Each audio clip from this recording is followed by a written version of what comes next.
Nous on passe à table, on y va, c'est parti. Alors, on a faim, club de l'été. Anissa Dadi. 10h47, il est le moment de retrouver notre chef Fabrice Mignot. Alors à distance parce qu'il a un restaurant à faire tourner quand même. Fabrice, donc on mangera pas. On va manger de loin. Je comprends pas. Immense. Toute l'équipe du club est là. Héloïse Goua, Sébastien Bordenave, Gavin Clémenté-Ruiz avec notre marraine aujourd'hui, Julie Zenati. Et on file retrouver Fabrice Mignot. Bonjour Fabrice. Bonjour à tous.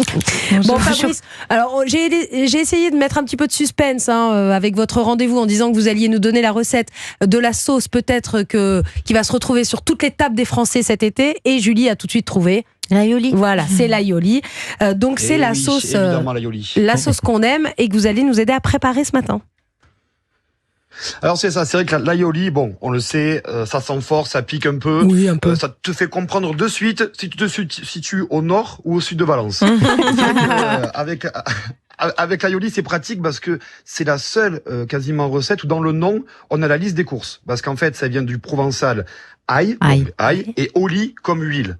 Ah oui, Parce d'accord. qu'en fait, à l'époque, il y avait rien d'autre. Il y avait que de l'ail et de l'huile d'olive. En fait, on prenait un mortier et avec un pilon, on venait broyer l'ail, on faisait couler un filet d'huile et ça faisait une sauce. Il y avait rien d'autre à l'époque. Et du coup, c'est du sud, ça on l'a bien compris. Mais aujourd'hui, il y a d'autres choses que de l'huile et de l'ail. Et de l'ail. Ah oui.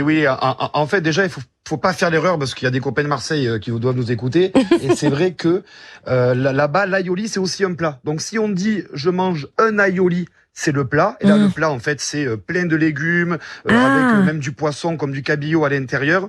Et sinon, quand on dit de l'aioli, là, c'est la sauce. Ah, Et là, par contre, on d'accord. peut en trouver un peu partout. Ouais, mais il y a un débat autour de la pomme de terre aussi, Fabrice. Hein.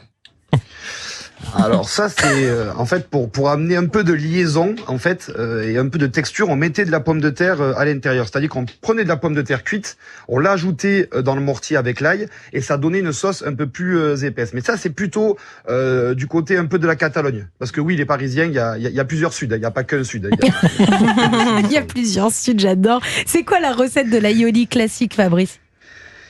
Alors là, je vous donne la vraie. C'est-à-dire que celle-ci, vous la mangez, vous faites pas la bise à votre collègue la journée, Ouais. en quarantaine, vous restez dans le noir chez vous. Parce que celle-ci, c'est vraiment, c'est chaud. Hein. C'est-à-dire qu'ils mettaient pour un demi-litre d'huile d'olive, 7 gousses d'ail. Ah oui. Ah ouais, d'accord. Non, Ça, c'est fabuleux. Et donc en fait, donc là je vous donne la classique. Vous prenez l'ail, vous allez la broyer avec du sel, vous ajoutez que de l'huile d'olive, ce qui fait que c'est quand même assez amer à l'intérieur, et du sel. Donc ça c'est vraiment la classique que franchement je vous déconseille, à part si vous avez 90 ans et que vous avez peur de rien, mais je vous la déconseille. Bon, il y a la version moderne si jamais on doit faire la bise à 2-3 collègues l'après-midi.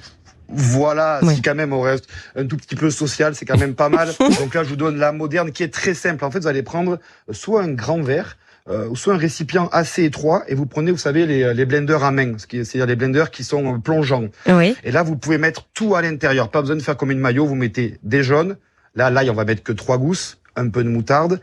Vous mélangez huile neutre et huile d'olive. Ça sera D'accord. beaucoup moins amer en fait. D'accord. Un peu de jus de citron, vous mixez tout ça et vous avez franchement une aioli moderne, mais qui est quand même un peu plus présentable. Qui est moins agressive, oui, bien sûr, pour ceux d'en face.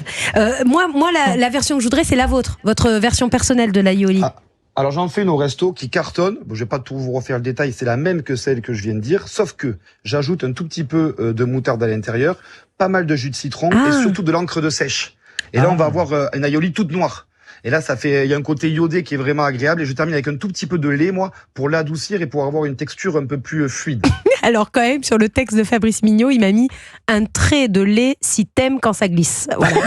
Donc, si vous aimez quand ça aussi, glisse, c'est Fabrice il faut Mignot. mettre un Au peu de... moins, on est sûr que c'est pas ChatGPT qui l'a écrit Ouais, celui-là. ça, on en est sûr. Ce sont bien vos recettes, Fabrice. Bon, ça fait du bien. Donc, les jaunes d'œufs, les gousses d'ail, la moutarde et de l'encre de sèche, Ouais. avec un mix d'huile neutre et d'huile d'olive. Ça, c'est votre recette à vous, avec le jus de Et citron. surtout qu'en fait, je fais ça avec des petits chipirons. C'est-à-dire des petits chipirons passés un peu à la farine, juste frits, et on met juste le petit pot à côté. Et comme ça fait un peu tapas convivial. On Eh met ben des chipirons. Et voilà. Et on discute un Eh ben peu. voilà, on a faim. Bon, merci Fabrice pour cette belle recette de l'aioli. On vous retrouve tout au long de l'été, tout au long de ce mois de juillet dans le club de l'été. Merci, on vous laisse filer Merci et retourner beaucoup. en cuisine. Hein. Il y a du boulot là, 10h50. J'ai un métier, moi. Eh oui, et nous non. Allez, bonne journée Fabrice.